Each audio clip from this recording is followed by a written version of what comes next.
Assalamualaikum warahmatullahi wabarakatuh. Gimana nih anak-anak kabarnya pada sehat kan? Alhamdulillah sehat, Pak. Alhamdulillah sehat, Pak. Baik anak-anak, untuk memulai pelajaran pada hari ini, kepada ketua kelas dipersilakan untuk memimpin doa. Marilah teman-teman semua, sebelum memulai pembelajaran, kita berdoa menurut agama dan kepercayaan kita masing-masing. Berdoa dimulai.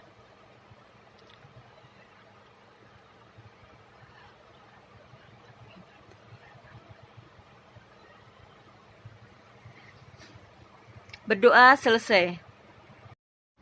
Baik, terima kasih kepada ketua kelas. Bapak ingin bertanya nih, hari ini siapa ya dari teman kalian yang tidak hadir? Hari ini Syahrul tidak bisa hadir, Pak, dikarenakan sakit. Oh, Syahrul. Ya sudah, kita doakan semoga Syahrul bisa cepat sembuh dan berkumpul bersama kita lagi di kelas ini. Amin amin ya robbal alamin. Baik anak-anak, hari ini kita akan mempelajari materi kedudukan Pancasila sebagai ideologi terbuka. Dengan tujuan pembelajaran yang pertama, agar kalian mampu memahami dan mengidentifikasi kedudukan Pancasila sebagai ideologi terbuka. Yang kedua, agar kalian mampu mendeskripsikan dan menunjukkan kedudukan Pancasila sebagai ideologi terbuka. Dan yang terakhir, agar kalian mampu menemukan dan mengenali perbedaan antara ideologi terbuka dan juga ideologi tertutup. Baik anak-anak, kalian bisa perhatikan di slide pertama ini ada hakikat dari ideologi. Jadi, istilah ideologi ini berasal dari kata idea dan juga logos. Idea ini berarti gagasan, konsep, pengertian dasar, atau cita-cita. Sedangkan logos berarti ilmu, ajaran, ataupun paham. Jadi, ideologi ini berarti ilmu pengetahuan dasar atau ajaran tentang gagasan dan buah pikiran. Ideologi ini berkembang secara luas menjadi suatu paham mengenai seperangkat nilai atau pemikiran yang dipegang oleh seseorang atau sekelompok orang. Jadi, setelah tadi kita mempelajari tentang pengertian ideologi, selanjutnya kita masuk ke sifat ideologi. Jadi, ada dua sifat ideologi, yaitu terbuka dan tertutup. Berikut adalah perbedaannya. Jadi, kalau ideologi terbuka ini, sistem pemikirannya terbuka, sedangkan tertutup, sistem pemikirannya tertutup. Kalau ideologi terbuka, nilai-nilai dan cita-citanya ini tidak dipaksakan dari luar, melainkan digali dan diambil dari harta kekayaan rohani, moral, dan budaya masyarakat itu sendiri. Sedangkan ideologi tertutup itu cenderung untuk memaksakan mengambil nilai-nilai ideologi dari luar masyarakatnya, yang mana itu tidak sesuai dengan keyakinan dan pemikiran masyarakatnya. Dan di ideologi terbuka juga, dasar pembentukan ideologi ini bukan keyakinan ideologi sekelompok orang, melainkan hasil musyawarah dan kesepakatan dari masyarakat sendiri. Sedangkan di ideologi tertutup, dasar pembentukannya ini adalah cita-cita atau keyakinan ideologis perseorangan atau satu kelompok orang. Kemudian, yang keempat, di ideologi terbuka itu tidak diciptakan oleh negara, melainkan oleh masyarakat itu sendiri, sehingga ideologi tersebut adalah milik seluruh rakyat atau anggota masyarakat. Sedangkan di ideologi tertutup, pada dasarnya ideologi tersebut diciptakan oleh negara, yang mana dalam hal ini penguasa negara yang mutlak harus diikuti oleh seluruh warga masyarakat. Kemudian yang kelima, di ideologi terbuka itu tidak hanya dibenarkan, melainkan dibutuhkan oleh seluruh warga masyarakat. Sedangkan di ideologi tertutup, pada hakikatnya ideologi tersebut hanya dibutuhkan oleh penguasa negara untuk melanggengkan kekuasaannya dan cenderung memiliki nilai kebenaran hanya dari sudut pandang penguasa saja. Dan yang keenam, dari ideologi terbuka, isinya ini tidak bersifat operasional. Ia baru bersifat operasional apabila sudah dijabarkan ke dalam perangkat yang berupa konstitusi atau peraturan perundang-undangan lainnya. Sedangkan di ideologi tertutup, isinya ini terdiri dari tuntutan-tuntutan konkret dan operasional yang bersifat keras yang wajib ditaati oleh seluruh warga masyarakat. Dan yang terakhir, ideologi terbuka senantiasa berkembang seiring dengan perkembangan aspirasi, pemikiran, serta akselerasi dari masyarakat dalam mewujudkan cita-citanya untuk hidup berbangsa dan bernegara, mencapai harkat dan martabat kemanusiaan. Sedangkan di ideologi tertutup terhadap pemikiran-pemikiran baru yang berkembang di masyarakatnya. Jadi, dari yang sudah dijelaskan barusan, ideologi terbuka memang lebih unggul dibandingkan dengan ideologi tertutup.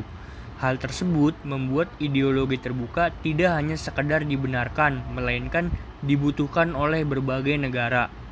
Hampir dapat dipastikan, negara yang menganut sistem ideologi tertutup seperti negara komunis akan mengalami kehancuran secara ideologis. Dalam arti, negara tersebut tidak mampu membendung desakan-desakan yang muncul baik dari dalam maupun dari luar negaranya, yang pada akhirnya membuat ideologi negara tersebut ditinggalkan oleh masyarakatnya sendiri. Selanjutnya ada Pancasila sebagai ideologi terbuka. Pancasila jadi ini berakar pada pandangan hidup bangsa dan falsafah bangsa, sehingga memenuhi prasyarat menjadi ideologi yang terbuka. Sekalipun Pancasila ini bersifat terbuka, tidak berarti bahwa keterbukaannya adalah sebegitu rupa sehingga dapat memusnahkan atau meniadakan jati diri Pancasila sendiri. Keterbukaan Pancasila mengandung pengertian bahwa Pancasila ini tuh senantiasa mampu berinteraksi secara dinamis gitu. Nilai-nilai Pancasila ini tidak berubah, namun pelaksanaannya disesuaikan dengan kebutuhan dan tantangan nyata yang kita hadapi dalam setiap waktu. Hal ini dimaksudkan untuk menegaskan bahwa ideologi Pancasila ini bersifat aktual, dinamis, antisipatif, dan senantiasa mampu menyesuaikan diri dengan perkembangan zaman, ilmu pengetahuan, dan teknologi, serta dinamika perkembangan aspirasi masyarakat. Selanjutnya, Pancasila sebagai ideologi terbuka secara struktural memiliki 3 dimensi, yaitu yang pertama, dimensi idealisme. Dimensi ini menekankan bahwa nilai-nilai dasar yang terkandung dalam Pancasila yang bersifat sistematis, rasional, dan menyeluruh itu pada hakikatnya bersumber pada filsafat Pancasila. Karena setiap ideologi ini bersumber pada suatu nilai-nilai filosofis atau sistem filsafat. Nah, dimensi idealisme yang terkandung dalam Pancasila mampu memberikan harapan, optimisme, serta mampu mendorong motivasi pendukungnya untuk berupaya mewujudkan cita-citanya. Selanjutnya, dimensi yang kedua adalah dimensi normatif.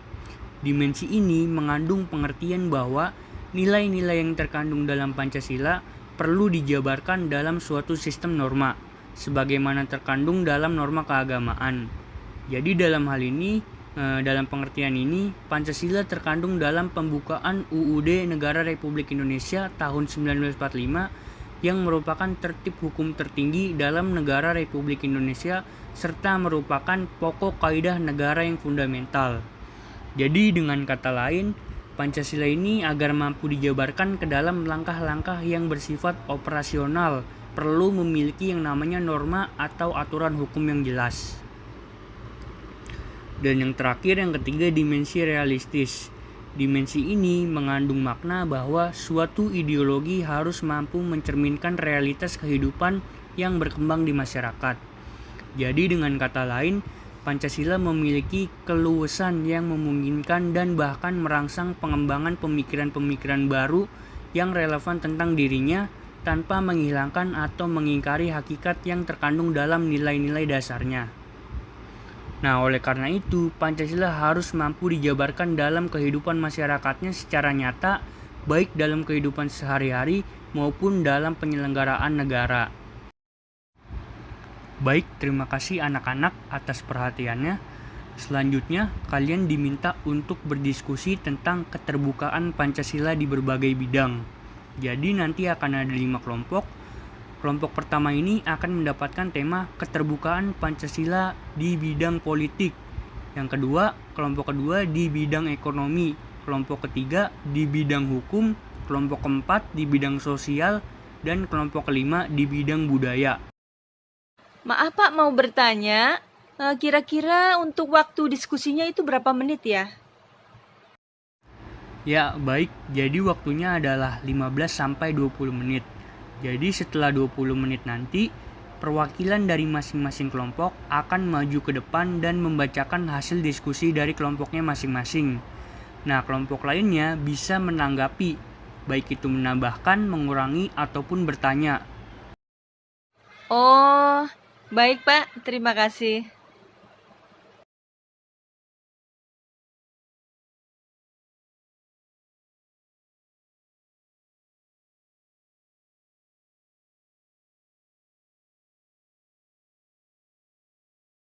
Ya baik, sebelum Bapak menutup pelajaran, Bapak akan ingatkan lagi bahwa ideologi Pancasila harus selalu memperhatikan yang pertama, stabilitas nasional yang dinamis.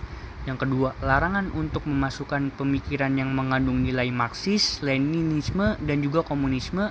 Yang ketiga, mencegah berkembangnya paham liberal. Dan yang terakhir, larangan terhadap pandangan ekstrim yang menggelisahkan kehidupan masyarakat. Baik, itulah tadi pembelajaran kita hari ini. Semoga apa yang Bapak jelaskan tadi bisa kalian pahami dan bisa berguna di masa yang akan datang. Terima kasih. Wassalamualaikum warahmatullahi wabarakatuh.